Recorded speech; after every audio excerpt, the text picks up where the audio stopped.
Now, India's second Grand Prix is over and Sebastian Vettel scorched his way to a comfortable victory yet again. But it was Force India who took away some of the limelight, with Nico Hülkenberg securing a place in the top 10 at number 8. The team's performance at the Indian GP boosted their total to 93 points, a stellar performance for a brand that has been growing from strength to strength in their 5 years of existence. What does this performance mean for brand Force India, and can the team sustain its phenomenal performance in the years to come? Tara Kapoor with all those answers. If there was one man who could be called the Bernie Ecclestone of India, it would be none other than Vijay Mallya. Top 5 this year. Look at the parallels. Both are perpetually shrouded by controversy, both swim in the big bucks, both are party animals, and both define motorsports in their own right. Bernie across the world and Vijay Mallya in India.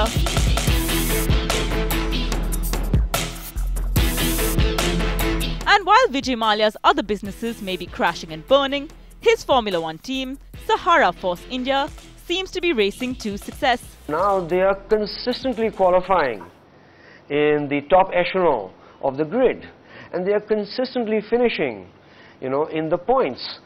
That is great progress. No longer can a strategy miss having Force India. Performance-wise, they started as a back-of-the-grid team, which is fine.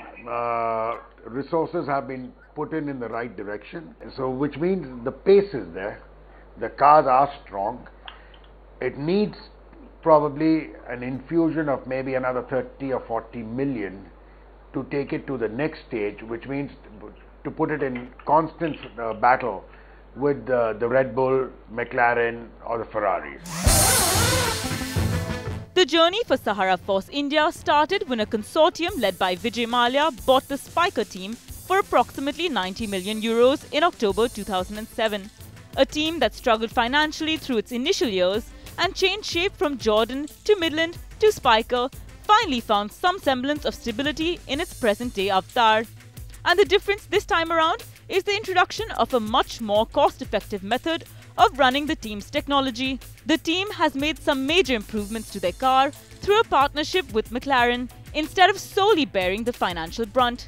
Not only that, Force India strategically invests in reserve drivers who they promote to the race seat, a strategy that has proven to be very successful for the team so far. I think the key milestones were, first of all, the reconstruction, which happened at the end of 2008.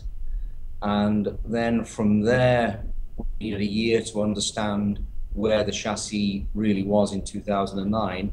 And don't forget, rules are changing every year. And so each time you've got to find the new baseline and start again.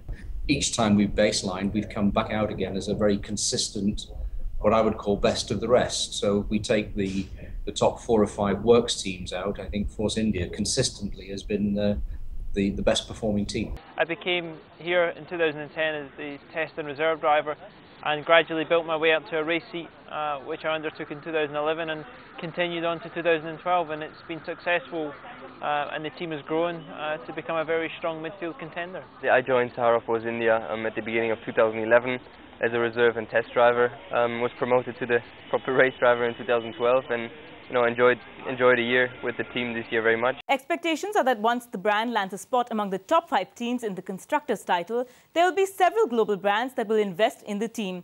Sahara Force India is already well placed to do just that, as the team moves from 0 points in their first season in 2008 to 13 in 2009. A year later, Sahara Force India finished with 68 points, 5 times better than the last season. In 2010, they finished 6th in the Constructors' title with 69 points. And finally, this year, they already have 93 points with 3 more races to go. And as a result, according to the team management, they are already in early stages of talks with 2 big global brands.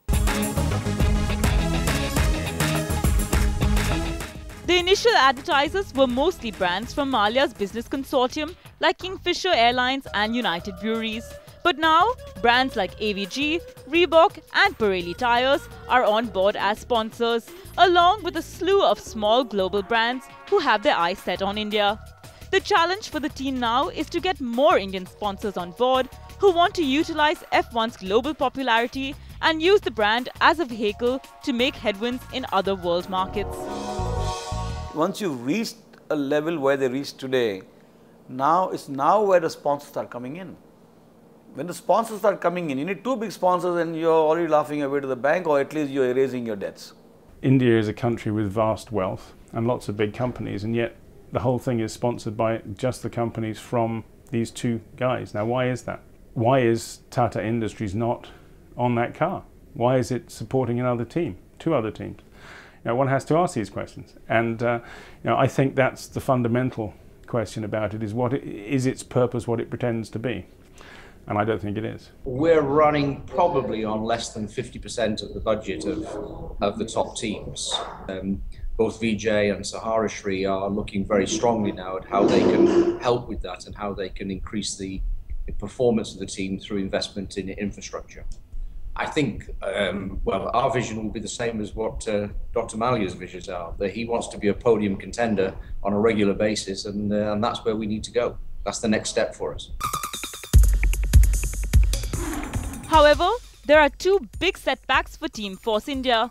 The first is that they need to make sure that they don't become a driver's training program of sorts and lose their current drivers to bigger teams. This has already happened with Fisichella in the past, with him moving on to Ferrari. Another major issue is the fact that the credibility of the two owners, Vijay Mallya and Subrata Roy, is questionable, which is a setback in terms of getting more investors on board. Is it there to be a vehicle for India? I don't see that myself. I see it being as a vehicle for Vijay Mallya. A bit of an ego trip. I don't see it being very sustainable, given what I've heard so far about his business empire and the empire of Roy Sahara, who's also had some problems. So I see there being problems ahead for that, unless they can find new investors. How things pan out for Sahara Force India will depend on whether the team can become bigger than the man and transform itself from being an added hobby for Vijay Mallya to a brand that represents India at the world stage.